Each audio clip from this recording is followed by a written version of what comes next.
deixar você ficar vendo muito, senão vai querer usar emprestado, e aí vai ser muito complicado. Mas o que eu posso fazer por você é o seguinte: vamos conversar a respeito desse tipo de máquina. O que é isso daí? Um automóvel de luxo, altíssima tecnologia, um carro esportivo extremamente potente? Na verdade, é uma máquina térmica.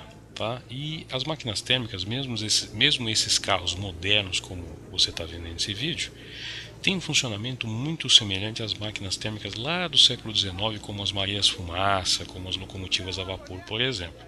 E é sobre isso que a gente vai falar agora, tá? Então, ó, olha mais uma vez, mata a sua vontade e vem comigo. Olá! Os motores de carro, ou motores a explosão, como são chamados, são máquinas térmicas que transformam parte do calor em trabalho mecânico, operam utilizando um gás e operam sempre em ciclos. Para a gente entender isso, vamos revisar um pouquinho a respeito das transformações cíclicas. Então nós temos aqui o seguinte, ó, nessa figura. Nós temos aqui um gás que, por exemplo, inicia o seu processo de transformações no estado A. Pela sequência das setas, de A vai para B, do estado B para o C, do C para o D e do D para o A. Ou seja, o ciclo circula no sentido horário. Quando o ciclo circula no sentido horário, nós já sabemos que o trabalho realizado pelo gás nesse ciclo é positivo. Então vamos lá, ciclo horário, vamos escrever isso aqui, ó. Ciclo horário. Deixa eu apagar que ficou bem ruim. Então vamos lá, ciclo horário. Se o ciclo é horário, o trabalho realizado pelo gás é positivo. Aliás, o trabalho é realizado, por isso que é positivo. Nós podemos ter acesso ao valor desse trabalho calculando a área interna da figura que o ciclo forma aqui. Então essa área vai levar a gente ao valor do trabalho. Nós já sabemos como calcular o valor do trabalho e que o trabalho é positivo. Aplicando a primeira lei da termodinâmica ao ciclo, nós temos que o calor trocado pelo gás com o meio menos o trabalho realizado pelo gás é igual à variação da energia interna. Acontece que no ciclo, como o gás retorna ao ponto de partida, a energia interna final e a energia interna inicial são exatamente iguais, de tal forma que, no ciclo, a variação da energia interna vale zero. Isso quer dizer, portanto, que no ciclo, o calor trocado pelo gás com o meio é igual numericamente ao trabalho realizado pelo gás.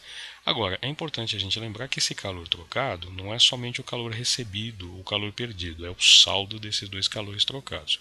Vamos entender um pouco mais sobre isso? Aqui nós temos um esquema simplificado para a gente entender o funcionamento de uma máquina térmica. Bom, se é uma máquina térmica, significa que a máquina que está aqui dentro, máquina térmica, ela precisa receber calor para trabalhar.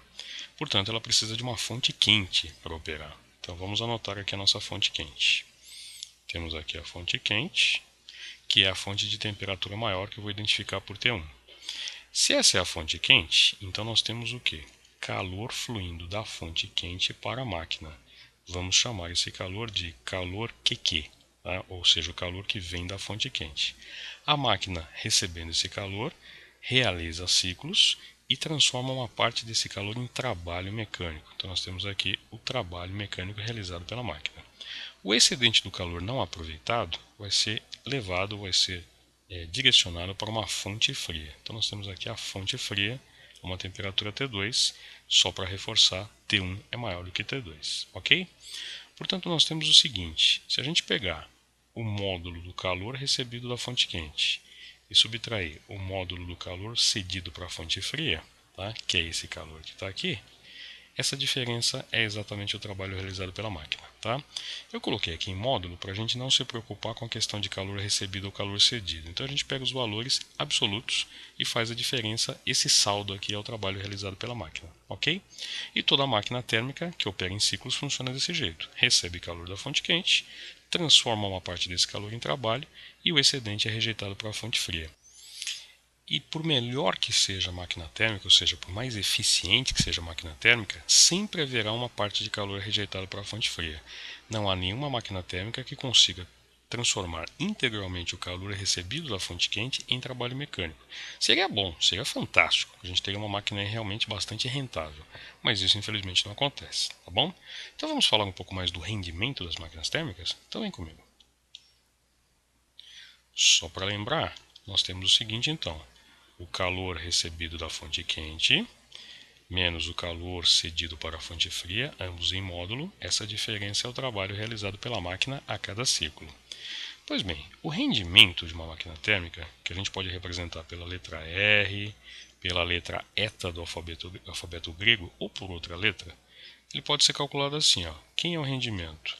É a razão entre toda a energia que é útil da nossa máquina, no caso o trabalho, e toda a energia total recebida pela máquina, no caso o calor recebido da fonte quente. Essa é a expressão básica do cálculo do rendimento. Por outro lado, nós podemos escrever o rendimento também da seguinte maneira. Se o rendimento é o trabalho dividido pelo calor recebido da fonte quente, e o trabalho é essa diferença, então nós temos módulo do calor recebido da fonte quente menos módulo do calor cedido para a fonte fria, dividido pelo módulo do calor recebido da fonte quente. Separando essa fração aqui em dois termos, nós temos o módulo do calor recebido da fonte quente, dividido pelo próprio valor, menos o módulo do calor cedido para a fonte fria, dividido pelo módulo do calor recebido da fonte quente. Deixa eu dar uma melhoradinha nisso aqui, tirar esse sinal daqui. Pronto. Ok, colocar o menos aqui. Pois bem, esse resultado é 1. Então nós temos o seguinte, quem é o rendimento? 1 menos o módulo do calor cedido para a fonte fria, dividido pelo módulo do calor recebido da fonte quente. Essa é uma expressão para o cálculo de rendimento que envolve diretamente os calores trocados pela máquina com o meio externo, tanto o calor recebido da fonte quente quanto o calor cedido para a fonte fria. Tudo bem? Então está na hora de você praticar um pouquinho. Vai lá.